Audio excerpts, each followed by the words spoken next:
Hey, sweet friends. So we all have times in our life that we go through where we use food to cope with our emotions. We use food to deal with anxiety and stressful situations.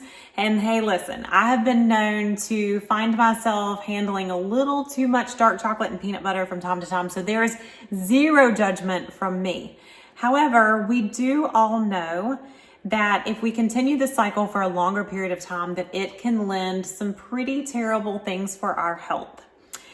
And although it's important to handle our emotions and ourselves very kindly, with love and compassion through these times, if you are in a place where you're ready to quit the cycle and you know that you want to do better for yourself, but you're unsure of how to regain your footing, I'm going to throw you a rope and help pull you out of some deep water.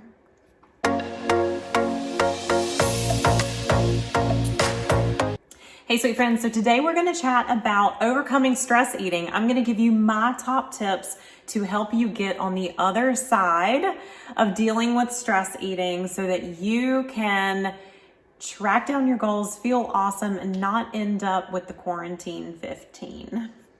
So it's important to remember that the things that belong in our diets are fats, carbs, fiber, protein, micronutrients. Things that do not belong in our diets are guilt, shame, and negative emotions toward ourselves when we fall off track. So I'm going to share with you today some of my top tips because I know that we have all done a little extra stress eating recently, but I know that you are goal-oriented and focused on ending up on the other side of this interesting time that we're going through in a body that you love. So I want to give you guys some tools today that you can use to get back on track so that you can look and feel your best. Most importantly, feel your best. Okay. So I'm going to share with you my top tips so that you can recognize the difference between stress hunger, real hunger, and then just kind of how to get yourself back on track. Very first, forgive yourself when stress eating happens. You already have guilt about it. There is no need to pour on more guilt. It is only going to perpetuate the cycle of continued stress eating. Number two, check in. Sometimes it's really important for us to feel what we feel. And although food satisfies physical hunger, it never satisfies negative emotions. It never satisfies stress in our bodies, such as fear, boredom, sadness, anxiety, even anger. Although we may enjoy what we're putting in our mouths at the time, it really doesn't take care of those emotions. So being able to identify what you're actually feeling versus using food as a distraction in the moment will help get you back on track. I think it's awesome if you find yourself pretty deep in this cycle. It's awesome to use a food journal to really kind of navigate what is sending you to the pantry to find those sweet or salty or carb-loaded things that you may crave when you are in an emotional situation. The other thing to realize is that food can offer some neurological response triggers. So let me explain. When we ingest sugar, for example, we have a chemical release in our brain of serotonin and dopamine that makes us feel good. Serotonin and dopamine are happy hormones. They elevate our mood. So sometimes when we're down, what we're actually craving is the neurological chemical boost that we get from ingesting things that are going to trigger that response. So number three is really being able to identify the difference between physical hunger and emotional hunger. And so checking in on this is going to make a huge impact in you staying fit and reaching your goals. So physical hunger comes on gradually. It is something that happens below our neck. So for example, it's going to happen with stomach ache. We may even get a headache. We may get some brain fog, some dizziness. But the actual hunger cues happen in our stomach. They happen below our neck. When you're actually physically hungry, you're way less picky about what you want to eat. Okay, I think we all use that with our kids, right? They come in, I'm hungry. And then like, I don't want that. Well, you're not actually hungry, are you? So physical hunger happens below the neck.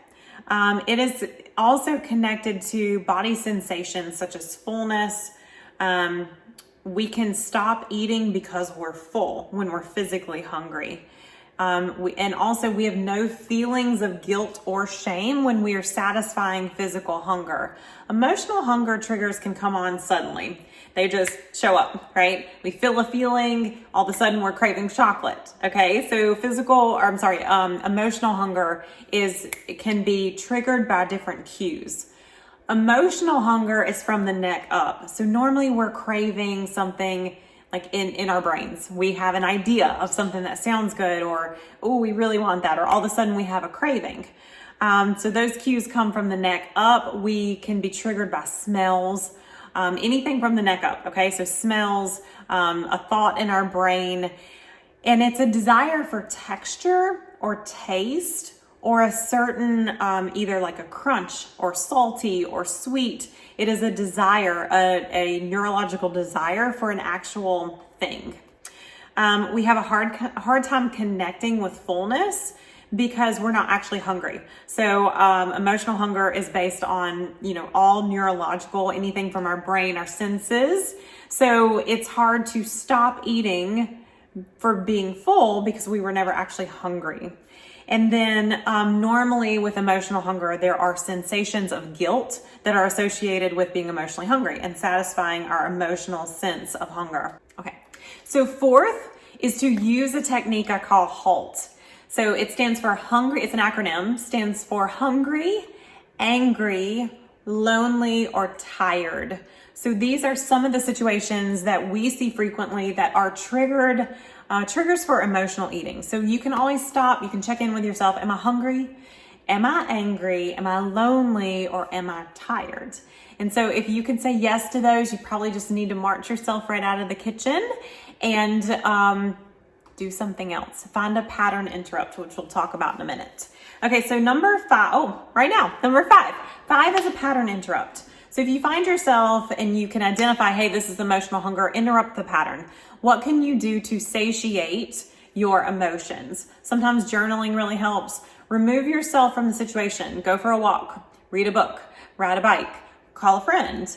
You can satisfy the emotional need in other ways, other healthy ways. So maybe check in and find a thing or two and put it in your arsenal that will use with success that will deviate you from emotional eating. Number 6 is set yourself up for success. If you know that you're struggling with chocolate chips in the pantry, don't bring chocolate chips into your house. So make sure that your goals are aligning with how you're setting yourself up to achieve them. Okay, so if you're really serious about wanting to stop the emotional eating, don't bring it in your home. Don't surround yourself in places that you're going to be weak, and it's going to be easy for you to dive into whatever your weakness is. And the number 7 is so super valuable, is that, again, it falls under setting yourself up for success, but don't ever let your blood sugar levels drop to where you're so super hungry. So if you know that you're dealing with some emotional eating, having good meals throughout the day, no more than 3 to 4 hours apart, are going to keep your blood sugar levels stable to where you're not going to have these quick emotional connections to hunger, and you're going to actually see it through to ending this pattern. So hopefully you guys grab some value from this today. Emotional eating is something that's super tough, and handle yourself with love and compassion, because this is something that you absolutely will get through. Set yourself up for success. Hopefully with some of these techniques will be things I know that you'll be able to easily implement and get through. So again, let's talk. I'm going to run through healthy coping skills. So some healthy coping skills are going to be breathe, pray, meditate, take a walk, read a book, stretch, call a friend, call another friend. You can call your mama. Your mama always wants to hear from you. Call your mom, go to sleep, drink some water, watch a TV show that you enjoy, some positive affirmations, play with your kids, play with a pet. If you have the time, donate your time to a great cause. You can focus on your goals, you can draw, you can volunteer, and you can journal. So hopefully that will give you some to tap into, tune into. Hopefully you guys grabbed value here. If you did, do all the things, like, subscribe, share with a friend, all of that. And I look forward to seeing you guys next week. Have a peaceful, non-stressful week, and I'll see you on the flip side. Take care, guys.